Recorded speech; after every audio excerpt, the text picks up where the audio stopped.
Olá, irmãos, sejam muito bem-vindos ao canal. Me chamo João Camilo e estou dando início hoje a uma série de vídeos sobre esse maravilhoso livro chamado A Imitação de Cristo, do autor Tomás de Kempis. Esse livro eu comprei e conheci essa obra no ano de 2018. Eu estava em uma livraria com a minha até então noiva, hoje a esposa, e quando vi o nome me chamou bastante atenção, Imitação de Cristo. E quando comecei a folhear aquele livro, fiquei extremamente impactado logo de imediato, sobre o que comecei a ler. Eu vi um senso de espiritualidade, eu vi um senso de devoção interior muito grande nesse livro, como até então nunca tinha lido nenhum outro. Palavras práticas, palavras que nos fazem refletir e meditar. Não pensei duas vezes, mandei a foto para um grupo de amigos cristãos e eles me recomendaram de imediato, falando, pode comprar, esse livro é maravilhoso. E desde 2018 até hoje, 2021, esse livro tem sido para mim um livro de cabeceira onde eu leio constantemente, onde eu tento trazer meditações, aprendizados, reflexões para a minha vida pessoal, para a minha vida prática. E por isso eu gostaria de te indicar esse livro chamado A Imitação de Cristo. Tenha esse livro, leia ele, medite, porque são palavras realmente de vida. Eu gostaria também de ler o prefácio com vocês da Mundo Cristão, que foi a editora que publicou esse livro, e comentando algumas coisas que me chamaram bastante atenção aqui. O prefácio inicia assim: popular desde que foi escrito, este grande clássico cristão se tornou, ao longo de quase 6 séculos, o livro mais lido e mais apreciado depois da Bíblia. Então pense vocês, meus irmãos, olha só, foi um dos livros mais lidos de todos os tempos. Com certeza esse livro tem alguma coisa a nos ensinar. Daqui nós já podemos tirar uma grande lição, um grande aprendizado de que esse livro realmente impactou muitas vidas. No âmbito do protestantismo, ele rivaliza com outra obra devocional de grande impacto, O Peregrino, do puritano John Bunyan, que também foi um dos livros mais lidos e vendidos na história da humanidade.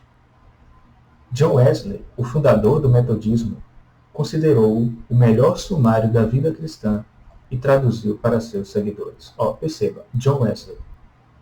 John Wesley foi um grande servo de Deus, um homem que impactou muitas pessoas com a pregação do Evangelho e com sua vida. E ele considerou o melhor, esse livro, A Imitação de Cristo, o melhor sumário da vida cristã.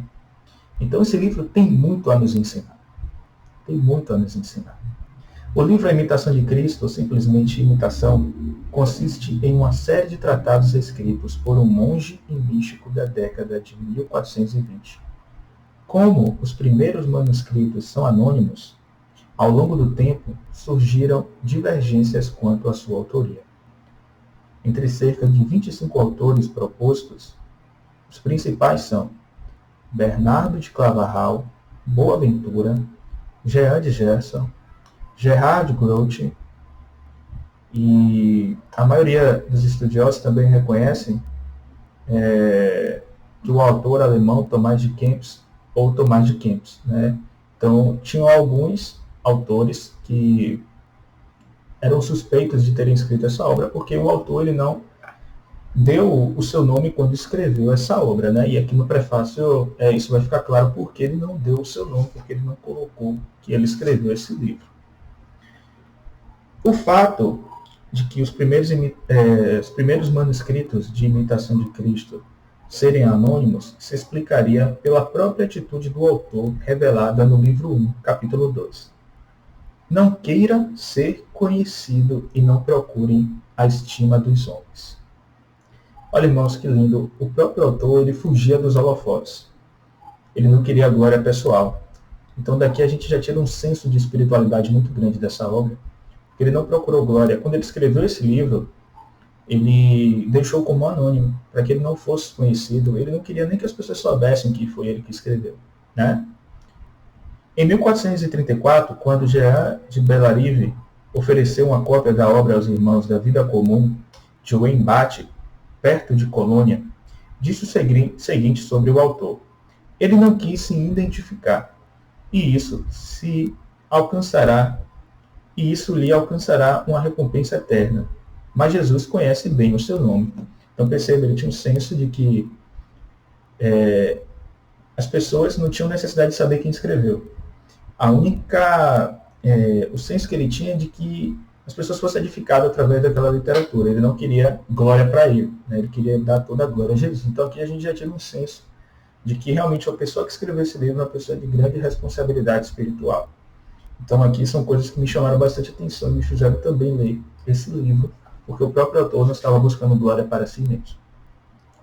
O livro 1, intitulado Conselhos Úteis para a Vida Espiritual, tem 25 capítulos que acentuam a centralidade da imitação ou seguimento de Cristo e da vida virtuosa, em especial o cultivo da humildade, da paciência, do recolhimento e da oração.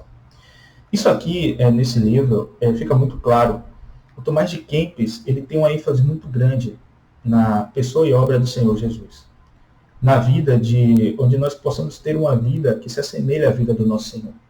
Ele tem essa ênfase muito forte, ele busca muito esses aspectos de nós termos uma vida conformada à vida do Senhor Jesus. Então, isso é outro detalhe que me faz ler esse livro, que me chama muito a atenção e como torna essa literatura muito útil também para os nossos dias, onde as pessoas pouco se falam em devoção, onde as pessoas pouco falam sobre a pessoa e obra do nosso Senhor Jesus. E aqui está um livro que realmente ele tem uma grande centralidade na pessoa e na obra de Cristo. O livro 2, Conselhos para a Vida Interior, com 12 capítulos, reforça a piedade cristocêntrica, característica primordial dessa obra, com suas virtudes essenciais, simplicidade, pureza e retidão de coração. No livro 3, Consolações Interiores, o mais longo de todos, com 59 capítulos, se encontra um diálogo entre Cristo e o seu discípulo ou seguidor.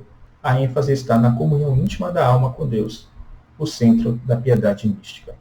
Então esse livro também ele tem muito essa realidade mística, da vida devocional com Deus, da vida de comunhão, da vida interior, onde nós buscamos a Deus no nosso espírito, onde nós temos a Cristo como centro do nosso viver, do nosso falar, do nosso agir, do nosso ouvir. Tudo rodeia em torno da pessoa de Cristo. Então essa obra ela é maravilhosa. Você que busca essa vida mais interior com Deus, essa obra ela vai te ajudar muito nesses aspectos. A imitação de Cristo respondeu a uma série de inquietações e temores da época em que foi escrito. Muitos ainda se lembravam da horrível epidemia de peste bubônica, a peste negra que havia dizimado 1/3 da população da Europa em 1348. Durante a vida de Tomás de Kempis, ocorreram outros eventos angustiosos. A Guerra dos 100 Anos, que foi de 1337 a 1453, entre a Inglaterra e França. Aconteceu também o Grande Cisma do Ocidente, que foi de 1378 a 1417. A insegurança e a morte eram uma realidade sempre presente.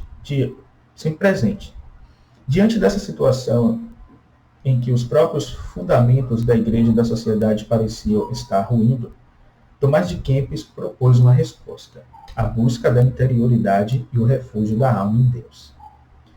Então percebe, irmãos, esse livro ele foi escrito em um período de muita angústia, de muitos problemas na sociedade, onde as pessoas já estavam desesperadas. Então esse livro ele surge como algo para as pessoas começarem a olhar para a vida interior, para uma vida com Deus, para buscar uma vida robusta com Deus, colocar sua esperança em Deus.